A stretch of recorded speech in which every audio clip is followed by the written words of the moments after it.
Let's jump right into COVID. You mentioned it earlier, and you're like, "Oops, let's not talk about that." Well, where you are, you're in Spain. Yeah. Okay. Yeah. I've been here for about 10 years now. Yeah. Now I've heard multiple times. No one needs to tell me what happened in this country, but I've heard multiple times what happened in the UK. I've heard multiple times what happened during this lockdown and COVID in Australia, of course.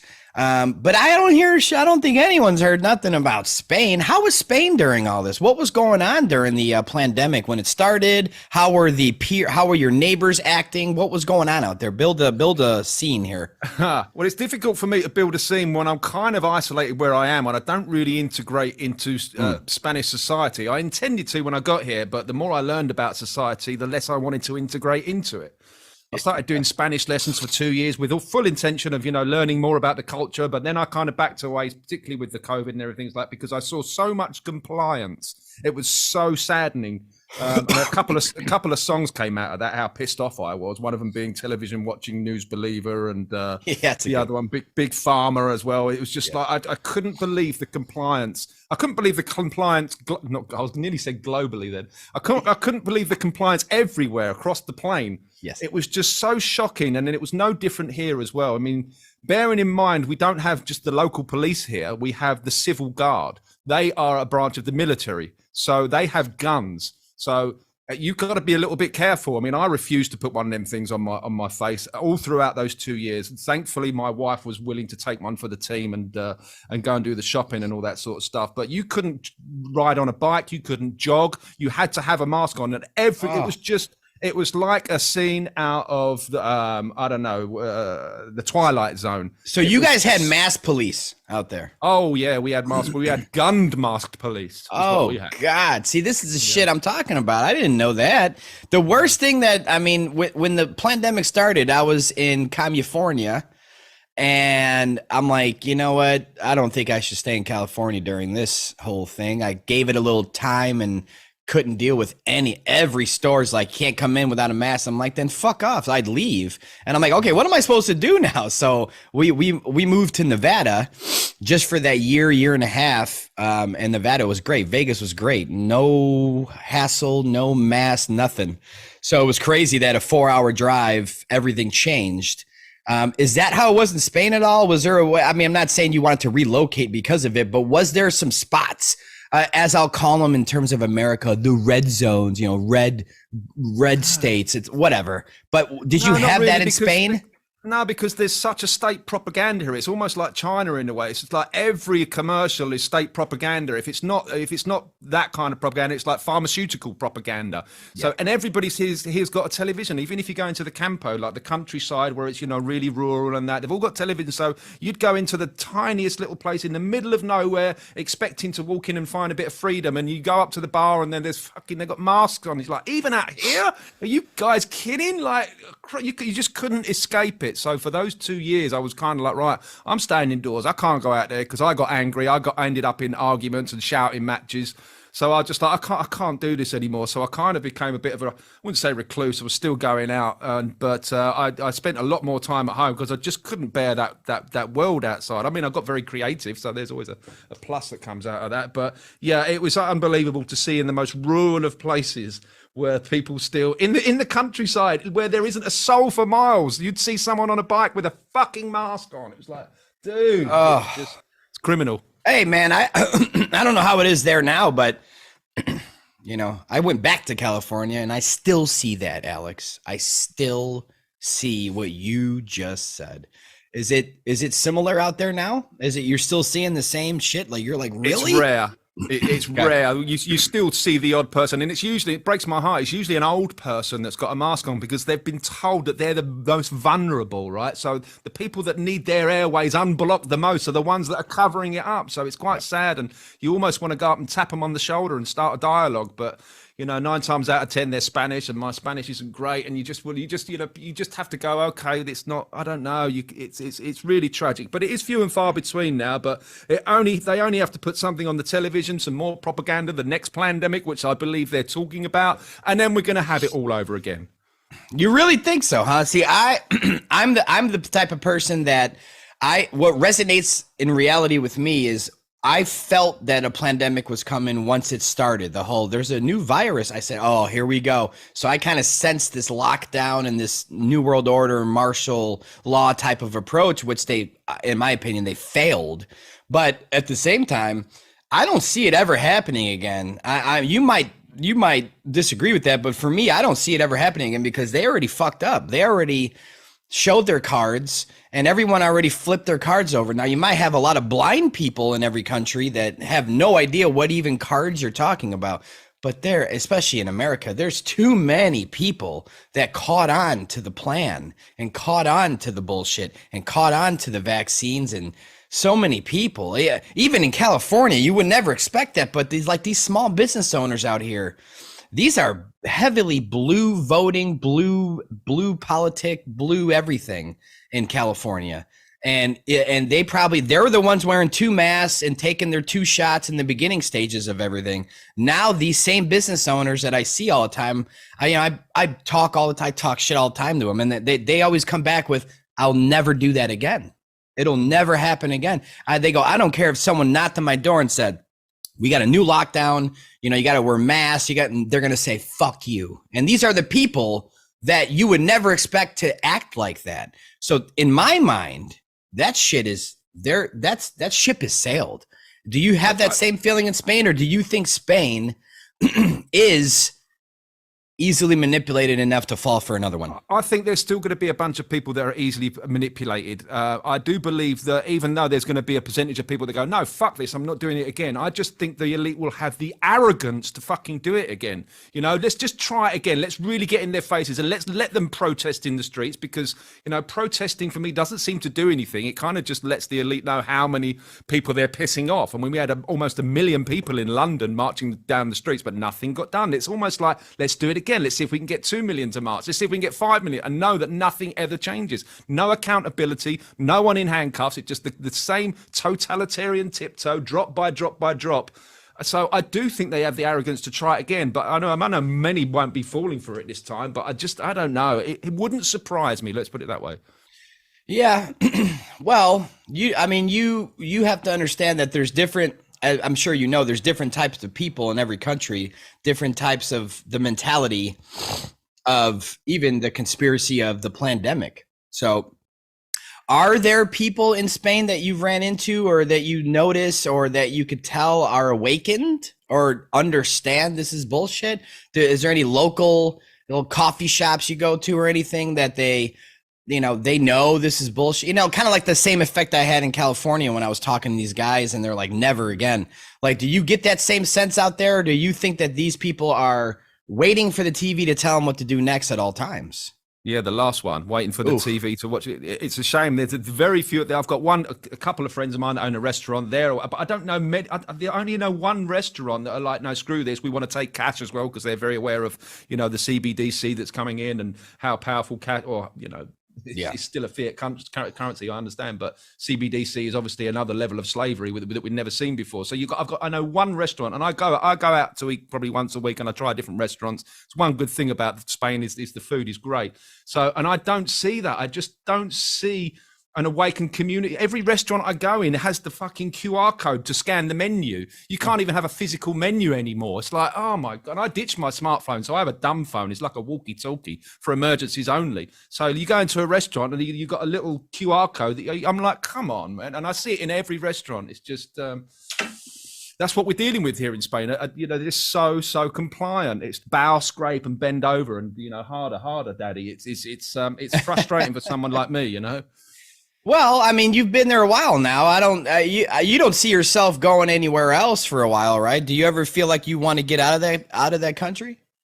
If things like 15-minute cities and 5G come knocking on my door, I've got and I love where I am. I love my house. I love the area. I'm by the sea. I've got a lovely little villa here. I'm very, very happy. I'm doing some homesteading and everything. I've never been happier, but I will fucking drop the whole thing if 5G comes here, or 15-minute cities. And they're talking about the neighboring city. Well, it's not really a city. It's more of a town. They're talking about implementing 15-minute cities there. So it's creeping up. And if it does, I'm out of here, and I'll go more into the campo, more into the countryside, maybe.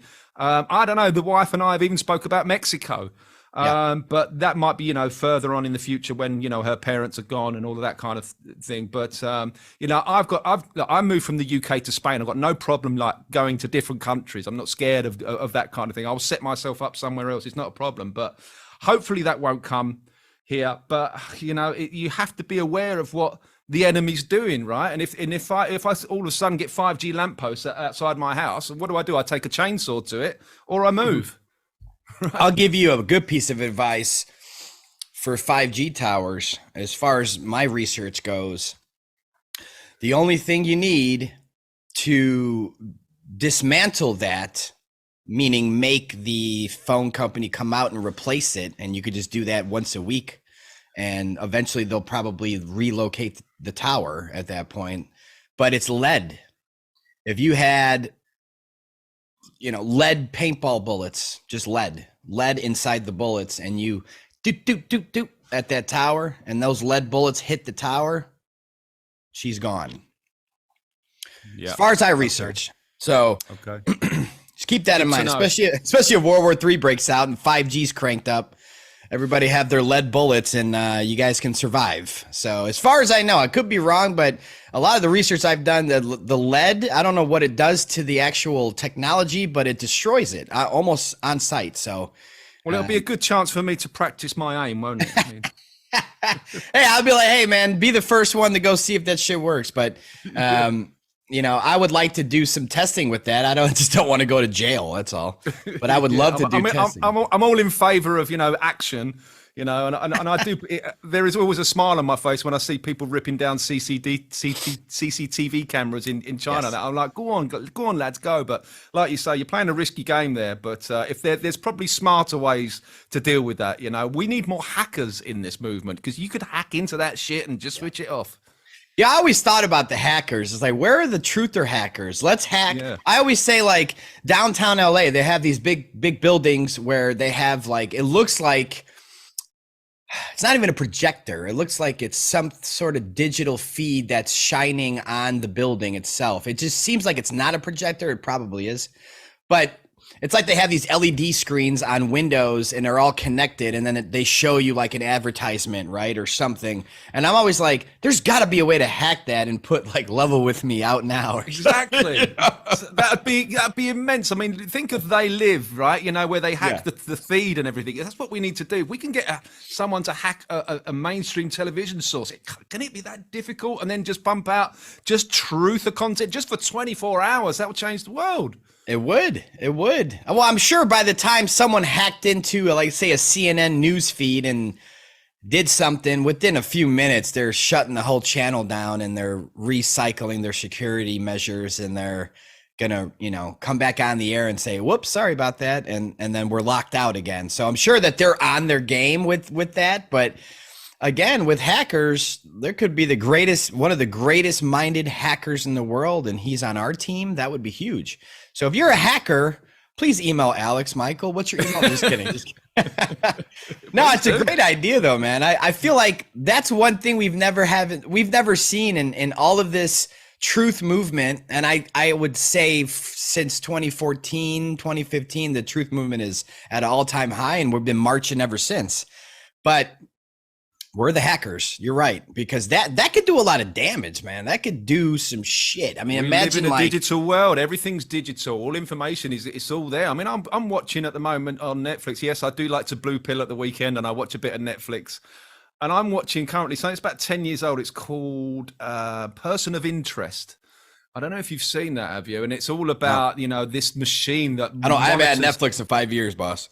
Yeah, I mean, like I say, I like to blue pill occasionally, to unwind. But I think if you're aware of what's in there, I don't know. Could they be putting some subliminal stuff that you're not aware of that's controlling you in some way? Oh, Alex, I agree. You don't got to make excuse, dude. Like if I'm eating lunch or something, I'll throw on like an episode of The Office or just, But I'm not like being programmed by them. I'm just laughing for a few minutes and moving on with my day. So I get it, but with Netflix or Prime and all that stuff, the only thing that pisses me off about it with truthers is that they could pay their Netflix money, they could pay their Amazon Prime rental money, but I make a film that took me 10 months. They're like, why is it $5, you piece of shit?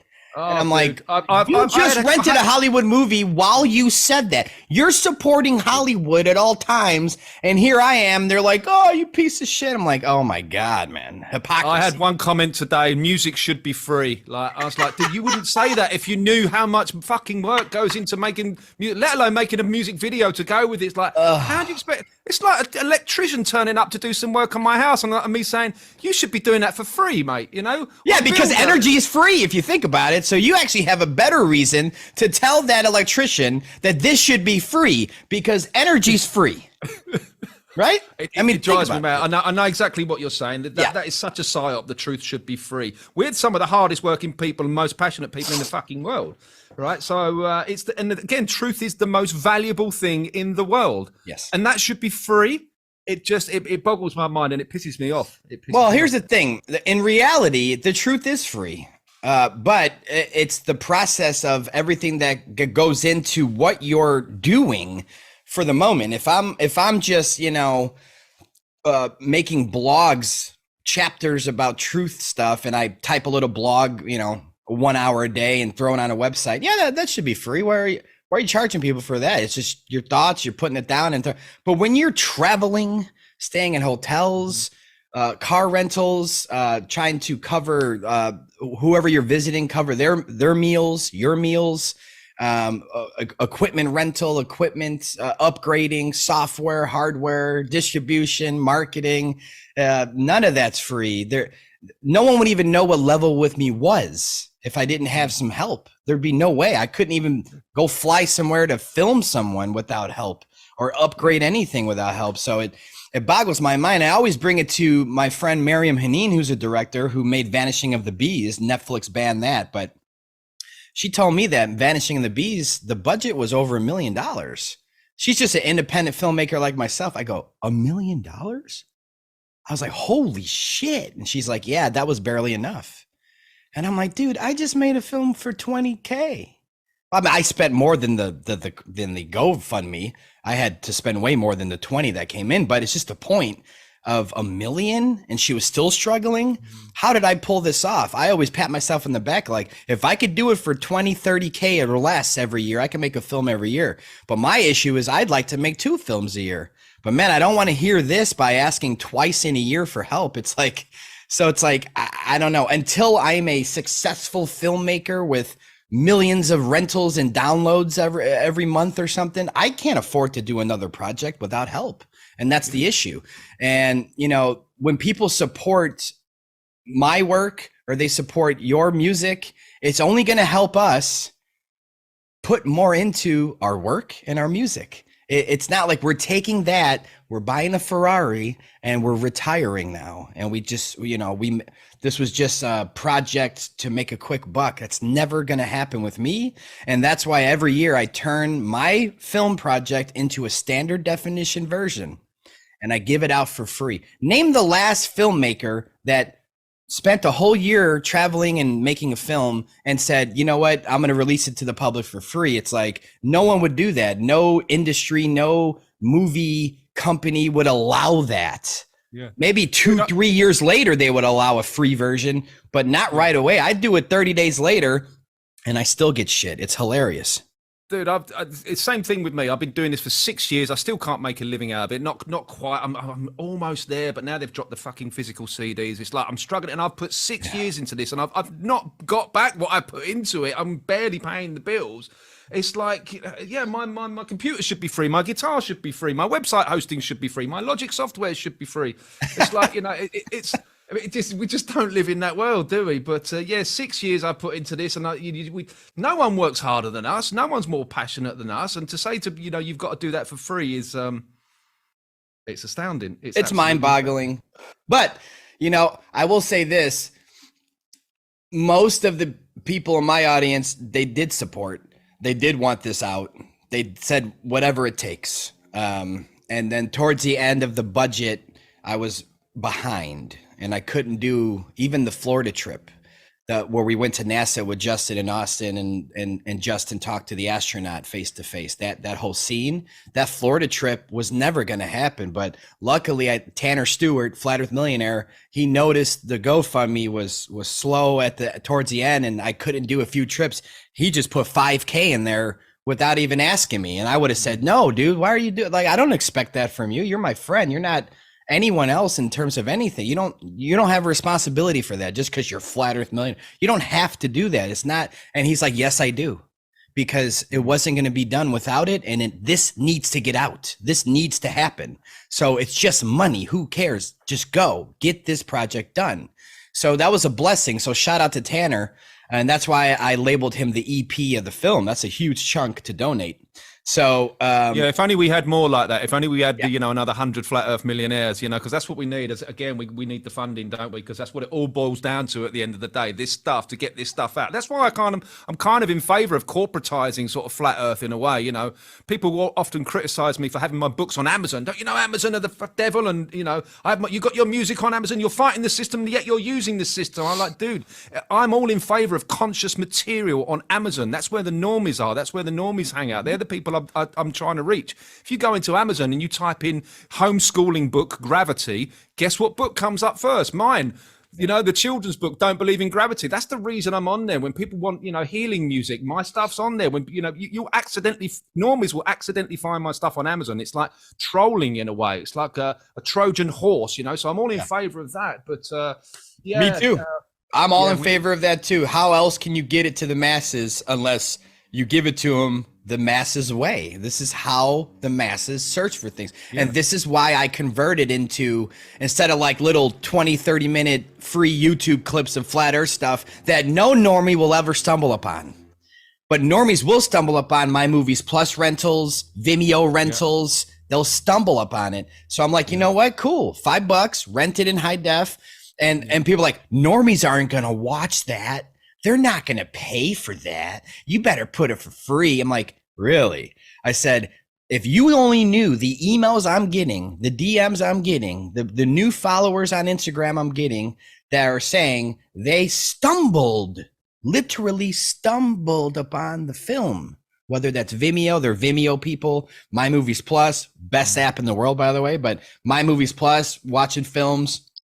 What's Level With Me, hit play there. Now My Movies Plus is telling me #1 that Level With Me. That's all that's going on there. I mean, they have a great app, but that's the most like clicks and views and comments and trailer plays and everything.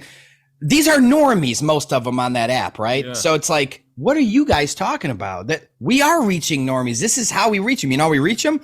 By giving them what they are used to. They're used to turning their fucking TVs on, ordering their pepperoni pizza, and saying, what am I watching tonight?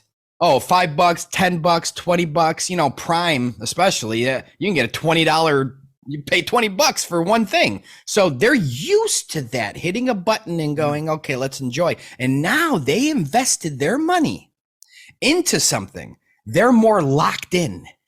I just paid for this. This shit better be good. And they're not blinking. They will pause the movie that they bought to piss, but they won't on a free YouTube chat. They won't if it's free on YouTube. That's a really good point. That's a really good point. By charging for it, it gives it that more authenticity. Is it? You put it on YouTube for free, it's like, you can walk out of the room and just let it play because it can't be that good. It's on YouTube for free. So no, that's a great point. Yeah. And I've said that for years, even before I even charged $1 for anything.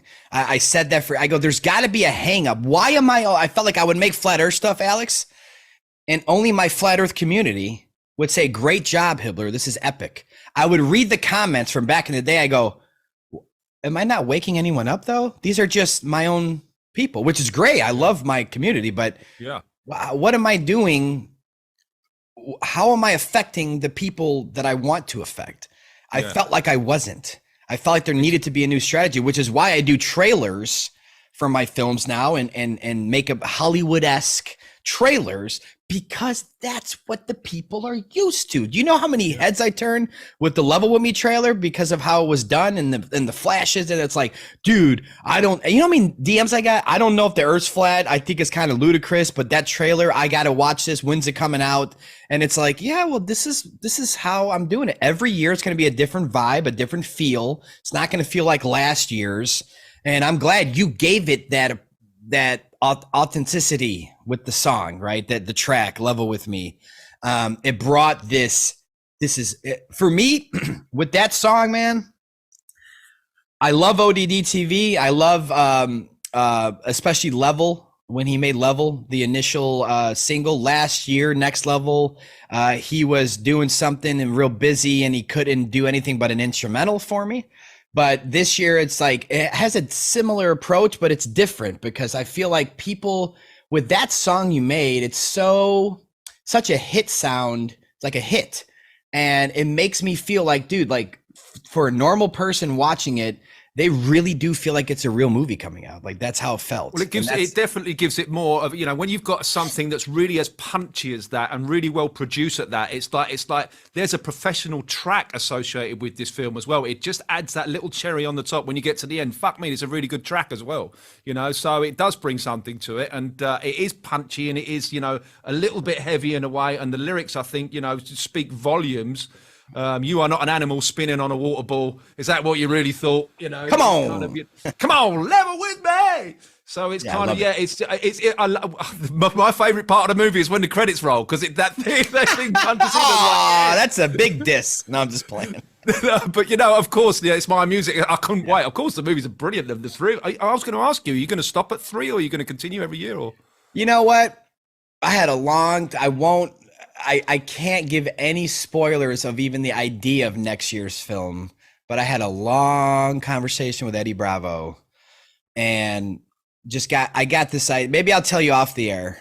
But I got this idea for next year's that is going to turn heads of normies more than the last 3 combined in terms of, I have to see this. What are these people talking about? So I don't want to give any spoilers. I probably will tell you off the air. I just don't want to put it out there yet until it's official, until it's verified that we can do this structure of a film.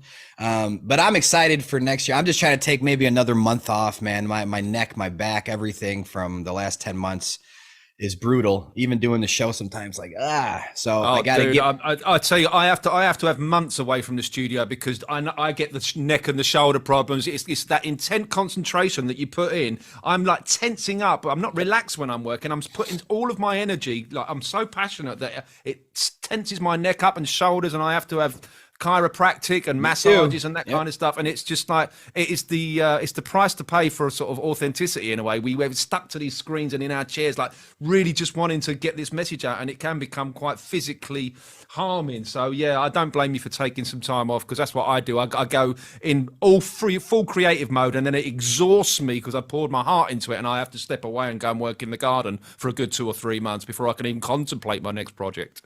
Yeah, no, I'm with you, man. With the issues, the spinal issues, the especially my traps and the muscles around here. It's always the knots are coming the next day. It's like I get the knots down and then they're right back. And my chiropractor yells at me about it. My masseuse yells at me about it. And just like you gotta stop sitting. And especially during Level With Me, the last couple of weeks, they're like, you can't. I'm like, I have to. Well, here's the other thing. I've got a desk that rises, so like you can work standing up. They say it's better to work standing up. I know David Weiss is a fan of that. He does all his interviews. He's always standing. I think that's better to do that. But I've got a desk that raises at the touch of a button, but I very rarely find myself doing it. I'm way more comfortable in the chair. It's just more relaxed. But I don't know. It's not best. I don't think humans are designed to sit in a chair in front of a computer for 8 hours a day. You know. No, especially 10 hours a day during the last month of Level With Me. It's like, I think I just piss and a quick bite, and that's 10 hours of I'm the same. I forget to eat. My wife has to call me and say, you've been in there for 6, have you eaten yet? It's like, oh shit, I didn't realize that was the time. You just get lost in it, Dude, man, I would break my fast so late in the day because I just wake up and just go to work, and all of a sudden it's nighttime. I'm like, oh shit. And then I look at my girlfriend. I'm like, I'm sorry. Do you want to go do something? I'm like, I'm so sorry. But she knew it's because she was here from last year how hectic the next level was, and she kind of understood more this year. Like this is just my life. This is how it's going to be, especially in crunch time. I'm sorry. But when you have, I mean, when you're contributing to something that's so worthy, it's almost an obsession in a way. That's how I sort of label it. I am kind of obsessed with, with this, because I've seen the effect that it has on people. When you're changing people's lives, it's like I feel like I'm contributing. For once in my life, I'm finally contributing now. I played music all my life. It's only now, ironically, that I'm starting to see the power of music. It's like, wow, I can really do this with music. I've got to do more. I've got to do more. And it becomes an obsession, but you really have to step back sometimes, because it can be an unhealthy obsession. Even though you're doing it for all the right reasons, you really got to learn to take some downtime. And I remember when you first sent me the Level With Me clip of the music, that little video you made, and I put it on my Instagram reel. People were loving it, like, holy crap, this is great. And I go, let me send this to Jim Brewer. I sent it to Jim Brewer. He loved it. How did you guys because that show was great. I felt like Jim, when he had you on, and I remember when Dave told me that he mentioned you, I instantly, I just took my phone out. I think I called him, and I just like, do you want his information? And he's, yes, please. I'm like, here you go. I'm like, because in my mind, I go, Alex is going to deliver. He's going to come on the show and probably do a way better job than me about flat earth. I didn't have much time when I was on his show, and he really wanted to talk about Fluvid-19 because he was a part of Fluvid-19, and he found out that I put some of his stand-up bits in there, and he just loved that movie, and he just wanted to have me on. But I tried to do a little flat earth towards the end. I didn't want to be too much pressure for him. I knew that he knew the moon landings were fake and all that stuff. I saw him on Sam Tripoli's show, and he was really saying stuff where I'm like, dude, he knows. I think he knows, and he doesn't want to say. So when you were on the show, I was like, oh man, I'm like, he knows. Did you get a feeling that he kind of knows that NASA's lying and that this spherical Earth is kind of a fantasy? Because obviously the intro of his Bruniverse is a globe or whatever you want to call it, the animation of a ball Earth and everything. And I don't even think he notices that that's the case anymore. He just does his show and leaves. I wouldn't be surprised if he changes his intro soon. I do get a feeling that he's bang on board with it. I even emailed him a couple of days ago talking to him about Flatoberfest. And I actually joked with him. I said, there's a festival in Vegas called Flatoberfest. Everyone would love to see you there because we all know you're fucking flat, bro. Is what I said. And I said, anyway, keep crushing. I said, I might be going. I'm not sure. It's very far and it's a big thing for me to do. But he replied, oh, sounds like fun. I don't think he'll go. I do get a sense that he's very aware of the heliocentric nonsense. I just don't think he's comfortable enough to be, talking about it like I'm a flat earther, I'm flat and I'm proud. But I wouldn't be surprised if he starts incorporating some NASA stuff and heliocentric bollocks into his stand-up. Just a little dig here and a little dig there. I'm very sure. I know he seems very genuine. I kind of like when we started talking together, it was like talking to an old friend. We really resonated, and because we're both doing very similar things. He's doing it with comedy. I'm kind of doing it with comedy and music, and we both have the same passion for waking everybody up. And he always ends his show with like, "Turn off the television." These people are not your friends. These are the real enemies. So he's very, very aware. So if he's not flat already, he probably is. He's just not quite ready to go there. But I wouldn't be surprised if he starts going there because it's inevitable for someone like him. Yeah, it's one of those things where he knows that he can't keep talking about lies about a heliocentric ball with no evidence. And I think that maybe for someone like him, it might resonate more with him that he doesn't have any evidence of this. And the stuff we're talking about, we're on the same page with him. I think that's what makes more sense to people like Jim or others like that, is that we agree with you, Jim. COVID's bullshit. 9/11 was bullshit. Even some people think that all the school shootings are bullshit. It's all staged. And Jim's on the same page with everything that we are. But we're we're like, yeah, but the Earth's a stationary plane. And he's like, it is? Like, wow, I never thought of that. And it's like, this is the last of the Mohicans here, Jim, you know? And I think he's going to get there. I think he's already there. It's just going to take some time, but we need more people like that. I mean, think about Stu Peters. Stu Peters has a huge audience. Stu Peters is a huge voice for all truth, 9/11, COVID, vaccines, everything he's been doing. For me, Stu Peters' best film is not Died Suddenly. It is These Little Things. It is about the children trafficking, and what they're doing to our children, Epstein Island, all that trafficking stuff related. That's a great film. And I recommend people to go see that one. That one it's a very fucked up film, but man, is it good. And it really makes you think about, I've always said this, that the children, saving our children on this plane is the most important thing in the world. It's more important than flat earth. It's more important than shedding, light on all darknesses. That is the darkest of dark, is what they're doing to our children. But I am aware that realizing the earth's a stationary plane and accepting that is the truth that it is, will definitely help that person march for the children more, in my opinion. It becomes more of a, let's save the children now, opposed to like, well, I'm on a whirling, twirling ball. That's life. Children get, abducted and trafficked, and I'm just a monkey on a ball. So only I matter, right? It kind of pertains to that mentality more with the Glober, that they might care, but they're not going to do anything. They got one life to live, and they're just spinning out of control, right? Mm-hmm. So I think that once you have a flat earth realization, creator mindset, what you're talking about is an atheistic mindset, right? Atheistic mindset. There are no consequences for my actions. Who gives a fuck? It's just the way of the world, blah, blah, blah. Bad things happen. Wars happen. What can we do about it? They just steal our kids. What can we do? And that's one of the wonderful things about flat earth. You wake up, there is a creator. There are consequences to my actions. I do need to contribute in some kind of way. And that's one of the beautiful things. It's call it enlightenment if you want, but a spiritual awakening of some kind. But that is one of the beautiful things about realizing the heliocentric light. It's essential for your human growth. Yes. And I think that everything that's been going on since 2014 with flat earth and the growth of it and the virality of it, it will never stop. There are, I would say, 99.999, same as the survival rate, % of flat earthers are not jabbed. Okay. They're teaching their children to not get jabbed. That's already huge by itself.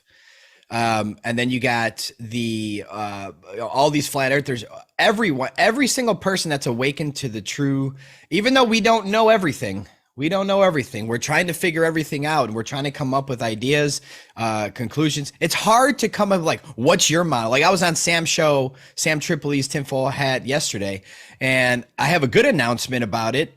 I don't know if it's sincere. He said it was, and he gave me a fist pump about it. We went over level with me. I showed him some clips. I showed him some Sataloon stuff that he didn't even know. Sam didn't even know what Google Loon was. I'm like, that's their Sataloon program. And I thought he was on board. I thought he was already a flat earther. Well, here's the thing, though. Sam has always been kind of like, I don't know either way type of guy. Like, I'm not sure. I'm He's on the fence. It's an easy position to take, isn't it? I'm not married. He was always been the I'm not married to the ball type of guy, which is okay. It's better than, let's say, Alex Jones, who just laughs and denies and then makes fun and continues. Sam on the show, and I'm sure people watch this on Rockfin, I'm sure he's dropping it today, yesterday. I'm sure you already saw it, but on the show, Sam said, that's it. I'm a flat earther. I'm saying it. I'm a flat earther. Wow. And I go, wow. Of course, this is Sam's show. He's always a joking guy. And I'm like, and even his co-hosts were like, you're being for real? And he's like, yes, I am. So I'm like, you're for real. I put my fist out and he bumped it. I hope he's for real. I hope that's legit. And I hope that people look at that and go, wait, he just said that. Like that's a soundbite. Let's. Yeah, that is a soundbite. Yeah. I'm telling my people to take that soundbite and put it everywhere, because let's hold his feet to the fire, hold him accountable. Because I know he knows the globe is a lie. He needs to get on board. Yeah. Yeah, I mean, that soundbite is important because, we have the Joe Rogan soundbite, don't we? There's no way we went to the moon. There's no way we went to the moon, right? And then Neil deGrasse Tyson goes on. Then all of a sudden, There's no way we did. The flip flop there is so obvious. It's so fucking obvious because we have that original soundbite. So yeah, hold his feet to the flame, whatever the phrase is there, because that's an important moment there because he's got a big following. Big following, and I know that a lot of his followers are converting, and they're that because of Rockfin specifically, because he's, you know, you look at the numbers, he's pretty much the king of Rockfin in terms of open mind. So him and Eddie, right? So it's like, well, we all know Eddie's an avid flat earther, and he'll scream at any of his guests about flat Earth. He'll just go to town and make them feel stupid sometimes about not knowing the Earth's flat. No fucks given whatsoever. That's what I love about Eddie. No fucks given. Yeah, no fucks given. But you know, as the producer of Eddie's show, I do notice that, you know, he doesn't want to be too controversial with his guests about flat Earth, but he does want to find an opening, usually towards the end of the show, an opening to like bring something up, the moon landing, something, and kind of go for it. If the guy's like, yeah, the moon landings are real, he's kind of just like, oh shit. I don't think he'd have anyone on his show that would think that, though. I haven't seen it so far. I mean, he's had very, very awake and aware and conscious people that he's interviewed. So I don't think you'll ever find someone that is that, oh yeah, we definitely went to the moon. I just can't. Well, I love the Jamie Kennedy story. I don't know if you know who Jamie Kennedy is.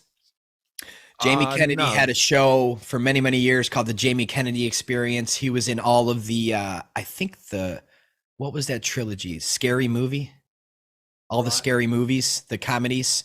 Yeah, he's a comedian. If you saw Jamie Kennedy, you'd be like, oh yeah, I've seen him. But he's a, no, I'm not trying to diss anyone. I'm just saying, maybe a B-rated celeb, I'd call him, with no disrespect. But when Eddie was talking to him about flat Earth towards the end of that show, it wasn't resonating. They're hiding the creator, they're this, they're that. He was doing the typical stuff, and Jamie was just like, yeah, I don't know. I've never, I've heard about it. And nothing really was kind of hitting him. But then I'm in the background at the studio. I'm screaming without trying to be heard on the mic. I'm like, more land, more land. And Eddie's not, and I'm like, Eddie, I'm trying to get his attention. And he finally notices me, and I'm like, more land, just fucking mention it. It's whatever. So then Eddie goes, yeah, and other people believe, he like interrupts himself because of me. He goes, other people believe, that there's more land past Antarctica and they're hiding more land. And then he was about to change the subject, and Jamie Kennedy's just like, whoa, wait. What did you just say? You see his demeanor change. Because again, and that's why with flat earthers, like, why do you always talk about more land, Hibbler? That's just speculation. Talk about the science. The Earth's a level plane. I go, I've been doing that for 8 years straight. What you want me to do, I've been doing for 8 straight years, and my neighbors still don't know the truth. Maybe let me switch it up a little bit, and I'll tell you the truth, Alex, between me and you and everyone listening. Yeah, between me and you, when I went, even on podcasts, I go on shows like conservative shows, liberal shows, whoever invites me on. More land is the only thing that people go, wait a minute, I never heard this. What are you talking about? Interesting. And I always tell them though, Alex, this is speculation. This is all speculation, but with red flags, multiple red flags combined. Is it really speculation at that point? It's different to say, hey, I'm speculating something based off of nothing or based off of one thing. I'm speculating based off of one little thing. Just Admiral Byrd. Say it was only Admiral Byrd, right? Only Admiral Byrd said that, and that's all we have. There's no books in the 1800s talking about it. There's no old maps. There's nothing. Just Byrd. I get you. That is pure speculation, but it's not speculation with tons of red flags surrounding. What are they hiding? Why can't we go? All these things, all these old maps, all these old books, Iron Republic, Worlds Beyond the Poles, you name it, Smoky God, North Pole. So you got all this stuff. It's like, these are red flags. But when I talk about more land with people, it makes them want to understand it more. And they can grasp that as a reason for the lie. They go, wait a minute, that would make sense to me why they would take 7 continents and cut us off. Now those people, even though it started with speculation, now those people that are opening their mind to flat Earth because of more land can now go back and look at the science and look at the hiding of the creator and looking at everything else, astrotheology, everything else that comes along with facts. Now they're ready for the truth. Sometimes the human brain is out of order. You can't just come in with all water's level. We could see too far. They're hiding the creator. That's just like the globalists are killing us. They're poisoning. They're making the frogs gay. You can't do that. Yeah, no loudspeakers yelling at people's face. Okay, but at the same time, I just want everyone to know that's why I talk about it so much, because it intrigues people more. And once they're intrigued, once they can kind of resonate with, that would make sense. I guess they would lie for that. It's a powerful seed. It is a powerful seed. Jaron has a similar story. He had a neighbor, Jaron Campanella I'm talking about from Jaronism. He had a neighbor and move in, and he introduced himself to the neighbor and said, "Hey, what are you up to? You know, what do you do?" And Jaron said, "Well, I do conspiracies online." "Oh, what type of conspiracies?" his neighbor said. And he said, "Well, I do a bit of flat earth." And he said, "Okay, you got 30 minutes. Convince me about flat earth." And Jaron went through scientific proof after scientific proof after scientific proof for 30 minutes. And the guy went, "Nah, you know what? I'm not buying it." And at the end of that conversation, Jaron went, and they're also censoring it on YouTube. The guy went, "What?" Yep. Said, "Yeah, they're censoring it on YouTube." He went, "Say no more." Fucking hell. And that's what got him into it. Just that one little thing. It's like, why would they be censoring something like this? So it's interesting because that, like you say, it builds that intrigue. And then the more lands, it definitely builds intrigue there, because it does make a lot of sense. And you're not going into, the darker cult or the Illuminati or control or anything like that. You can even, money's a good one as well. Everybody understands money. There's financial aspect to this as well. How much are they getting a day now? 80 million a day. Yep. People can resonate with that. So I usually start with money or more land, hidden land. Yeah. Yeah, again, the hidden land, because that's the thing. The people are programmed with fantasies. They're already programmed with fantasies of distant worlds and spacecrafts coming from trillions of miles away and all this stuff. The sun's 93 million miles away. It's all fantasy. It's all bull. All of that is horse shit. It's not even bullshit. It's horse shit. So when they're already programmed with nothing but fantasies, they already have a fantasy mind. Why not play into their fantasy mind and say, look, you could still have that fantasy mind. That's why I love Tanner Stewart. The way he words things with, you could still have your Star Wars. You could still have your Star Trek. You could still have that. We don't have to take that away from you. We don't have to take away your spacecrafts. You're just confused about the reality of everything that you love. Everything you love is still here on a flat plane. It could definitely still be here on a flat plane. And that makes people, they can give up their ball at that point, because they can still have that fantasy of Star Wars, right? In a sense. So, but then again, you bring them back to the reality of our true plane, Earth, stationary. There's no test proving that there's movement. There's a million ways to go about it, but I've tried from every single angle. I want to tell everybody listening, every angle I've tried to wake people up. My resume goes back to 2015. So you can look, I've tried every angle. There's no better angle. There's just no better angle, Alex. There's a new angle that I heard today. This comes from Chris Crum from a channel called Don't Follow Crum. He said, "Yeah, I know Crum. I met Crum. Yeah, yep. Yeah, he's a great guy. Great guy. I really like him. And he was saying today on the Mellow Dome, he was saying his approach now is to tell people not to look into it. He said, "Don't look into this. It will fuck your life up. I tried to prove it, and I couldn't prove the globe. And now my life is like, I'm so fucked up. And just really intriguing them by that way. Wow, this thing has really got him. It's like, do not look into flat earth. Do not look here. It will fuck you up. You try and prove the globe, you cannot do it." So that's an interesting angle. He says he's having some success by using that technique. I'm going to try it. Like, do not look into this. It will fuck you up. It's a good approach. And I respect that, because as flat earthers, we have those moments in life where we're like, what else can I do? What else can I say? How else can I wake someone up? What else am I supposed to do here? So he found his path. Every single human being on earth that is in a trance can be unhypnotized and unbrainwashed differently. No 100 brainwashed people in a room are going to be out of their trance hypnosis from the same thing. Yeah, that's why Everyone's we have different. such a plethora of creative souls in this community. For some people, it'll be music. For some people, it'll Yeah. be talking head. For some people, it'll be a 5-minute TikTok video. For Yep. some people, it'll be a 4-hour interview. For some people, it'll be one of your movies. Yeah. So I love that we're all creating, we're all contributing to all these different people that have different ways of waking up. Could be just something as simple as one line in one song. So no, I love the creativity in this movement, and we need more of it. That's the sad thing, that I don't see many, musicians and creative people putting out music, because music is really, really powerful.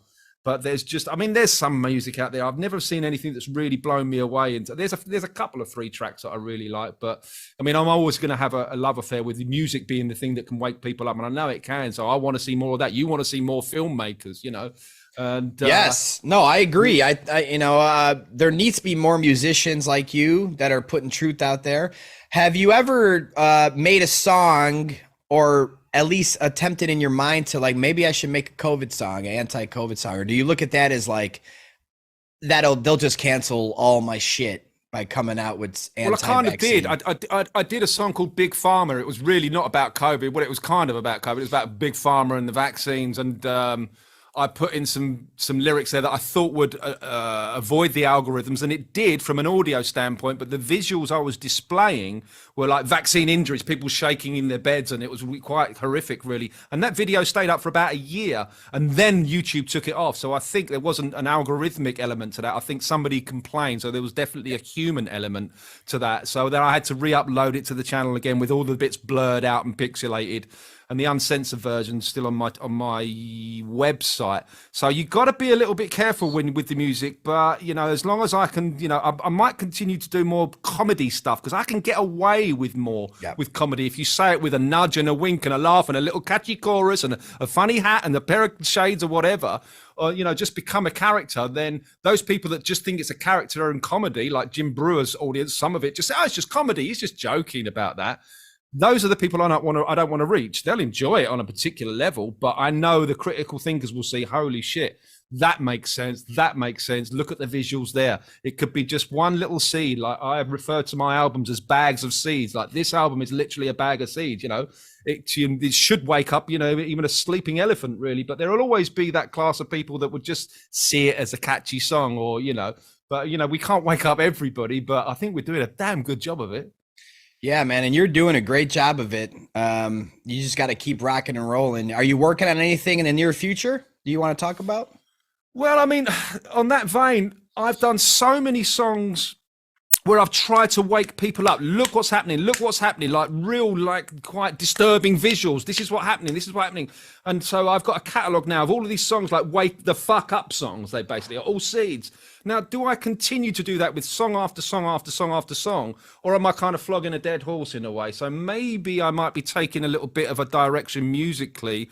Instead of making songs like wake the fuck up, this is what's happening, they're lying to you. Maybe I should be making more songs of like, more solutions. This is what you should be doing. Like, turn off the television, maybe start growing your own food, and look at health differently, consider what you put in your body, these kinds of things, more of a positive vibe to my music, rather than those angry songs that I made when I was going through COVID, like, I told you so. It's like, there's a great song, but it's still quite an angry song.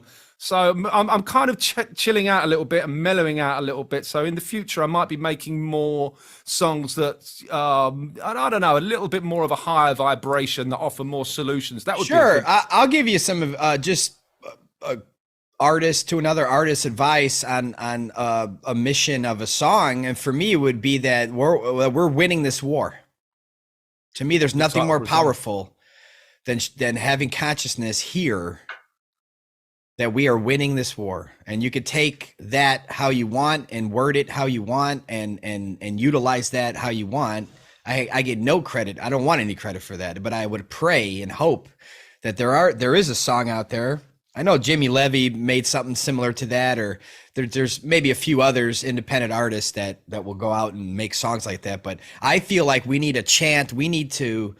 That's how consciousness shifts. I feel like that's why Michael Jackson was one of the worst targeted people in all of mainstream, because there was songs like We Are the World and Man in the Mirror, and that's billions of people consciously singing things. But Marley, the same, right? Get up, stand up for your rights, right?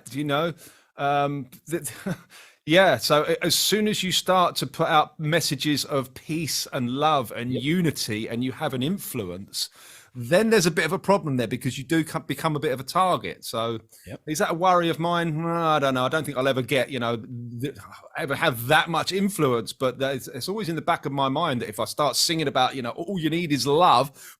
See you later, Lennon. Right. Well, you know what? I do feel as if we are protected, man. I've always said that about people like us. And when people look at the crazy world we live in and say, well, the elite, whatever you call them, the Illuminati, the rulers, the governments, the whatever, I hear it all the time. Watch your back, be careful out there, Hibbler. You got a bullseye now. Are you sure you want to go through with this? You better be careful and watch this, especially when I did the Jimmy Kimmel challenge for the trafficking with Joe Bauman, and we went to the Oscars, we went to Kimmel's Masonic studio. We're out there with cameras. We're back in his back door calling for him. Come on, Jimmy, motherfucker. We know you're on the list. Where is he? I don't give a fuck, dude. There's no fear, because if you want to control your world, if you want to manifest heaven on earth per se, you have to live it. You have to speak it. You have to walk the walk and talk the talk. And I think that people like us are protected at all times by our creator and our universe, because we're in a war. This is a spiritual awakening. We are the soldiers. So you can't march with fear, and you have to march with no fear. And once you march with no fear, you kind of realize, I've realized along the way, I'm not saying that this is 100%, guys. I'm not that naive, but I do feel as if, and I said it many times, that they can't break the laws of the universe. They abide by the laws of the universe too, the elite. They cannot harm you. They can't harm us, and they won't. But they will harm people that are whistleblowers, because whistleblowers, and I mean even low-key whistleblowers, like you might not think Chester from Lincoln Park was a whistleblower, but to them he was, because he was a part of a record label. He was a part of an oath. He was a part of contracts that he can't talk about trafficking. He can't raise awareness for stuff like that. He might not even have known it was in the contract, but it probably was. There's probably oaths and contracts with all these people, that blood, whatever you want to call it. If you start doing stuff against the agenda, we can harm you, because our hands are washed. You signed. So we're not breaking the law of the universe anymore by harming you and taking you out. You broke your contract. As we know, Masons have contracts too, off with the head, right? So I just look at it as, because people are like, oh, what about the girl from, I think it was Vax or something? Oh, she got suicided. She worked for Big Pharma. That's a contract. That is an oath that we don't even know about. And to them, you broke the oath. Yeah. Get rid of them. But for people like us, and this, I might be naive to people for saying this, but people like us, Alex, we are actually protected. And they know that. And they can't come in and harm us. We are untouchable. And I think once people can have that mentality, then the world can change. There's no more fear. I think people like us have to get rid of all the fear and go all in at all times. We are in a live exercise war. Our life can end any time. They can do anything. The elite can drop missiles on us, and everyone freaks out about stuff. And then go all in. Am I right? Yeah, I mean, losing the fear is an essential part of human growth. Once you do that, then there's no stopping you, is it? So I think we should get it funded. Let's grow some balls and go to the North Pole. That's what I think. Yeah, you know what? And I think that might actually be easier to try to accomplish than going past the 60th parallel. I think it is easier to accomplish, and I think the reason that there has been no truth-minded, independent explorer to go do that is because let's just call it the masses of the world. You go, hey, you want to go to the North Pole? Hey, we're going to the North Pole. You want to get on? We're going to go to the North Pole. They'll be like, no, it's for what? It's cold there. It's nothing but ice. Yeah, I don't want to die. It's frozen. It's just a sheet of ice. And actually, it's not a sheet of ice anymore. It's just water on Google Earth. They take everything off now, apparently. All the land masses, all the ice, it's just water now. So, let's go see those magical oceans our creator has created. Let's go pass over there. I'm definitely losing the fear. I'm definitely slowly, more and more losing. I'm not fear of death. I'm not afraid of dying or anything like that. And I would like to think that in my lifetime that I may, you know, if the funding's there and I've got some support and there's a bunch of guys like you that are all willing to just give it a try, you know, just by going as far north as possible and putting a drone in the air and it's been funded. I'm up for that because I would love to do something like that in my lifetime rather than just spend the rest of my life in this studio trying to help. I would love to do something that really matters, you know, that really fucking matters, you know. And like you say, once you lose that fear, I mean, I haven't sworn any oaths to anyone, so I'm not going to be pissing anybody off. And if the creator is looking over us, then why not? We just need the money and we need the balls. And the people like me and you have got the balls, but we ain't got the fucking money, though, have we? No, not the money. We have the balls, not the money. The money, again, I look at it from this standpoint, as naive as this is, if every truther that follows us, I got 90-something thousand followers on YouTube. You got a lot of followers on different platforms. I got 30, 40,000 on Rockfin. Just if all are just me and you, literally just my followers and your followers, we're not big, but we have followers. If every follower of ours gave us $1, that'd be nice, wouldn't it? Well, I mean, for that funding is the point. Yeah. So it's not a stretch, meaning people get like, oh, you're going to have a GoFundMe again, Hibbler? Bleh. They can't do that because it's like the requirement is not even $2. It's $1, meaning mandatory only $1 donations.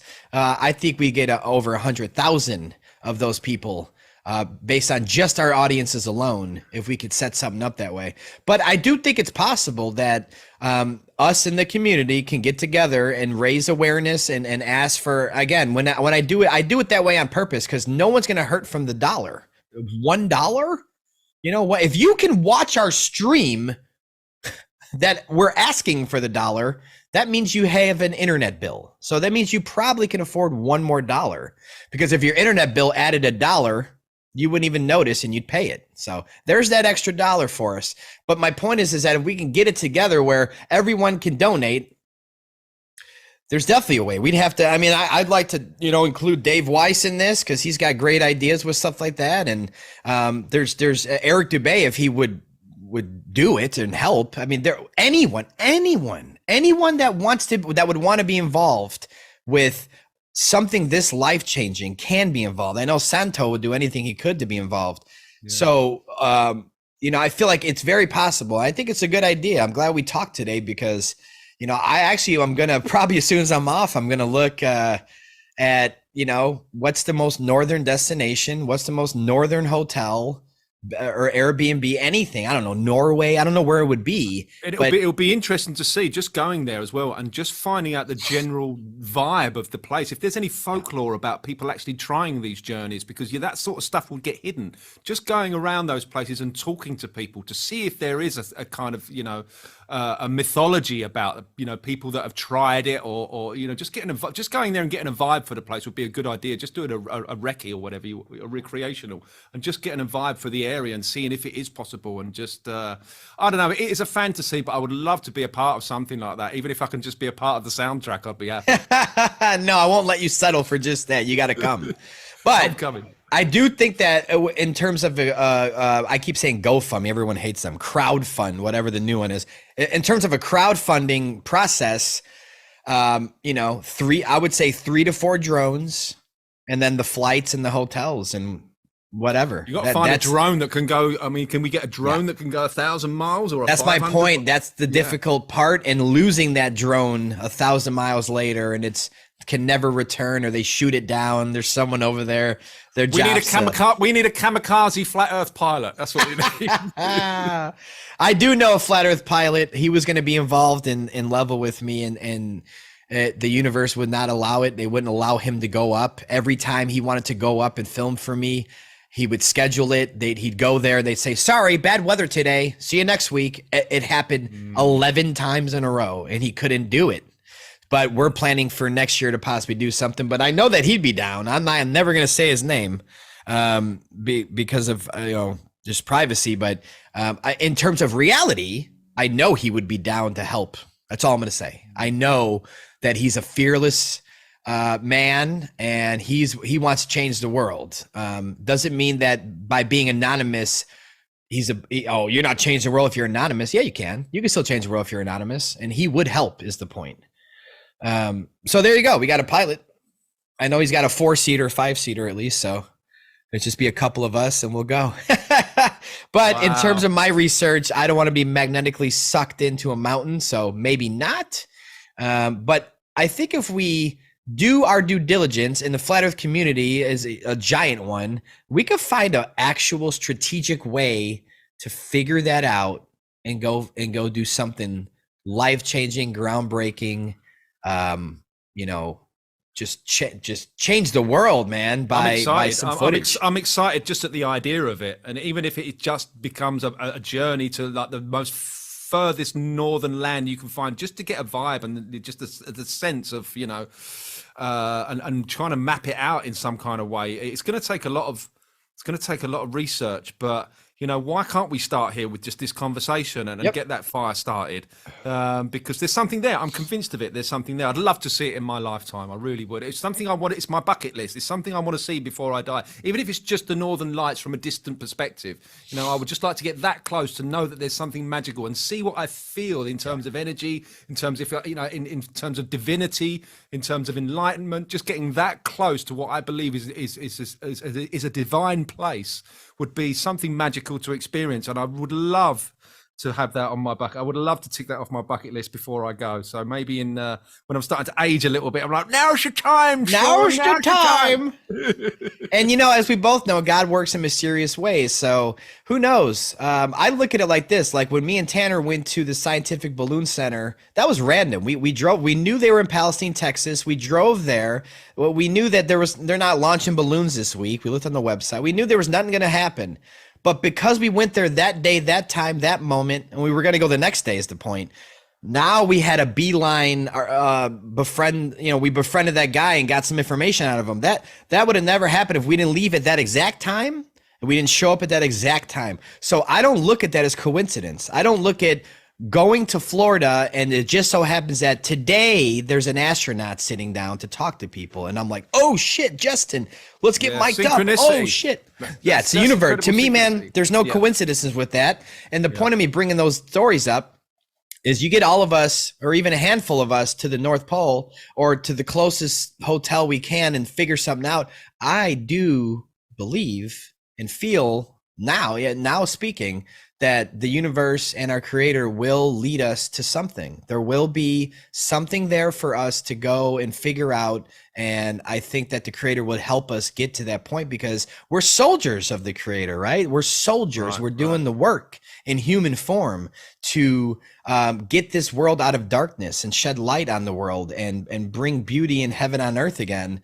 And I don't think it will come without adversity. I mean, if you look at the tale of the Smoky God, the Norwegian guy and his son, they traversed these incredible, difficult waters, and they were given their challenges and adversities, but they persisted. Whether that's mythology or true, I err on the side of that's a real story. But yes, once they faced the stormy waters, so to speak, they found this incredible place. You have to get through that adversity first, get through those difficult times, and keep pursuing. And that's when the creator looks down and goes, this guy fucking means it. Let's shine a little light on him, Well, and think about it from just the modern standpoint of today versus then.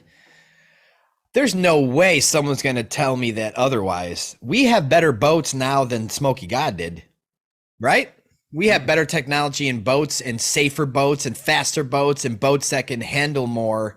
If Smoky God had a little, I envision a little boat, little canoe looking fucking thing or something, back then. I don't know. Shit, yeah. No, I'm not saying they didn't have nice ships back then. I'm sure that, again, you look at the false history, they had better airships. They had better technology, they have free energy. They were better off than us. So I'm not going to act like they couldn't have had something awesome back then. It's probably hidden. But in terms of reality in my mind, I'm thinking, he was just in a little boat and he went. So we'd be able to get something better. Oh, I forget about that expense. See, this is what I'm talking about with the crowdfunding. It's like, now we got to get a boat, right? So it never ends. But I know that if we did set something up like this in a serious way, in a realistic manner, the crowdfunding will be funded. And I know we both know that. This isn't important. This isn't, and no offense to my own art and creativity, this isn't just a film.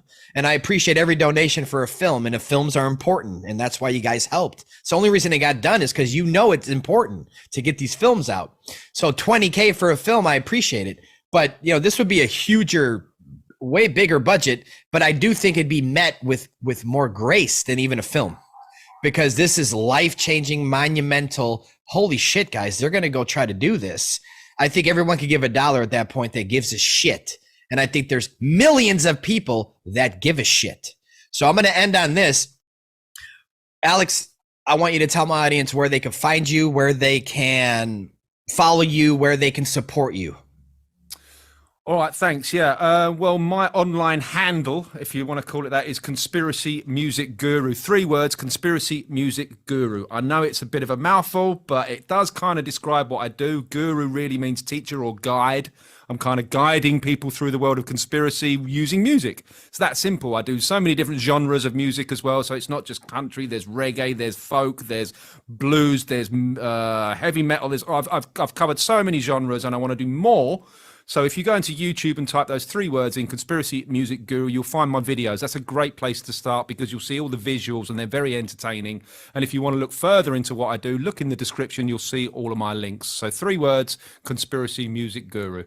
All right, Conspiracy Music Guru, Mr. Alex Michael, thank you for coming on the Hibbler Effect. Thanks to my audience. Please go support Conspiracy Music Guru, and please give us some comments. I mean, we had a lot of topics we talked about today, specifically the North Pole towards the end here. I want to know everyone's response to that. Do you think it's possible? Do you think it's something that we can realistically pull off? What's your ideas on that? What's your thoughts? Maybe some of them in the audience, they know of a hotel, they know of a destination, they know how this is possible.